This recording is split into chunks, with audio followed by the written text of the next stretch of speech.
Radical. Well, sadly for a lot of Lakers fans, it appears that Russell Westbrook will be back on the team, and they're going to run it back with that big three. There was a call between Anthony Davis, LeBron James, and Russell Westbrook, basically all of them vowing to make things work.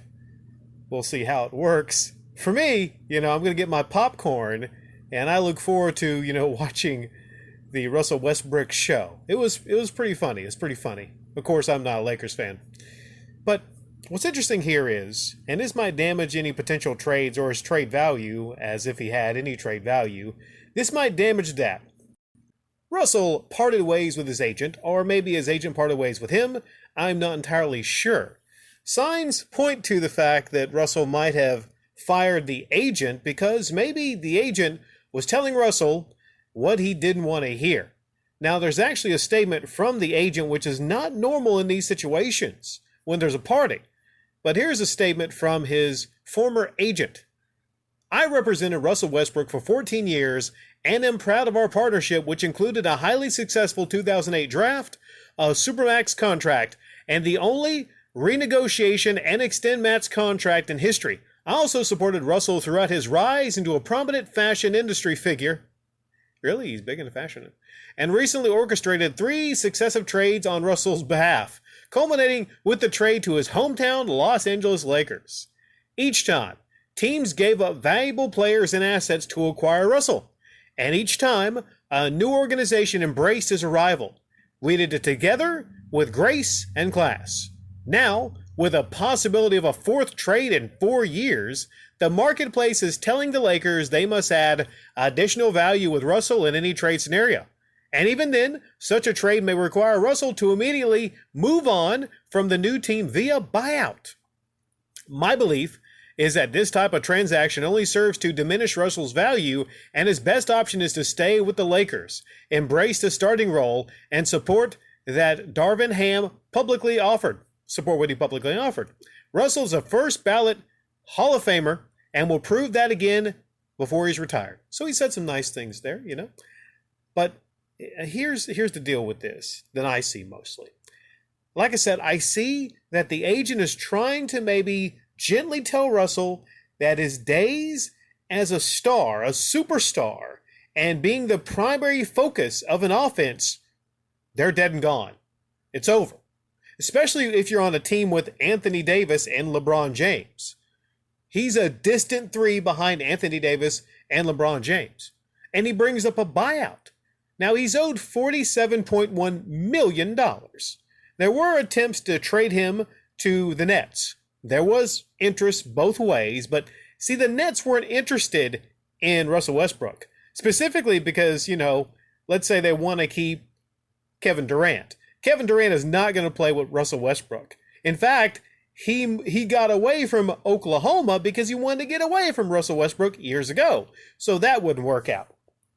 Now, if that trade happened, and the idea is, well, maybe they would trade Durant also.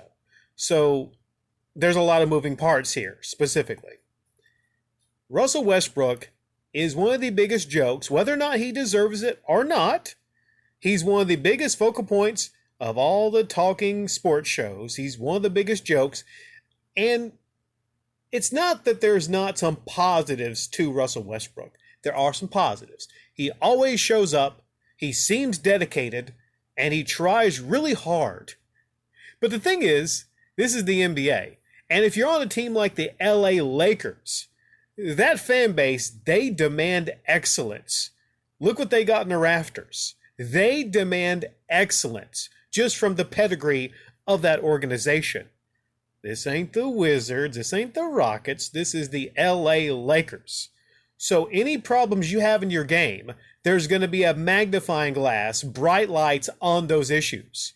And I would say last year was statistically maybe the worst year of Russell's career. I haven't seen all the numbers, but I just noticed that it wasn't like what the statistics won't tell you is the fact that he was hitting the back of the backboard, the side of the backboard, just flinging the ball wherever. I mean, he's not always been that bad, at least not that I remember. It's just also the fact that that's a terrible fit for him specifically. Terrible fit.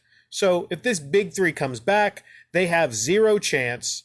And I know this frustrates LeBron, who has a history of, winning, getting to the finals. They have zero chance of actually competing specifically in the stacked West.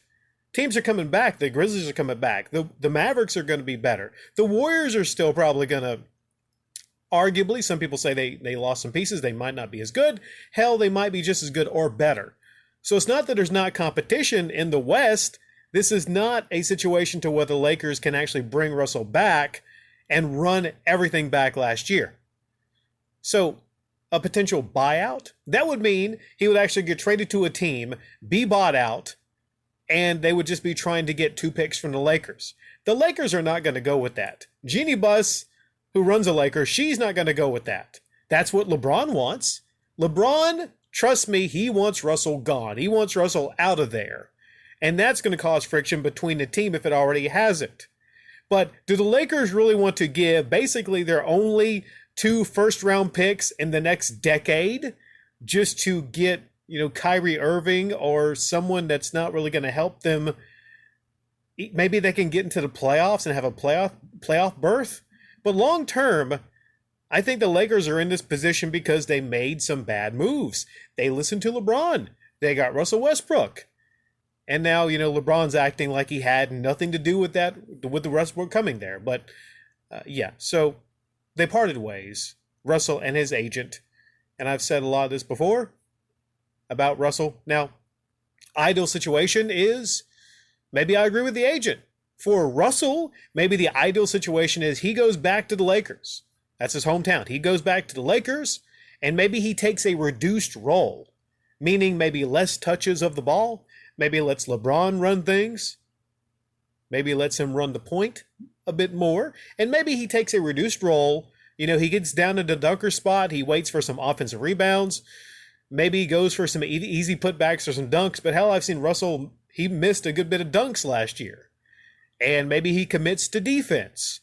That's what the new coach wants.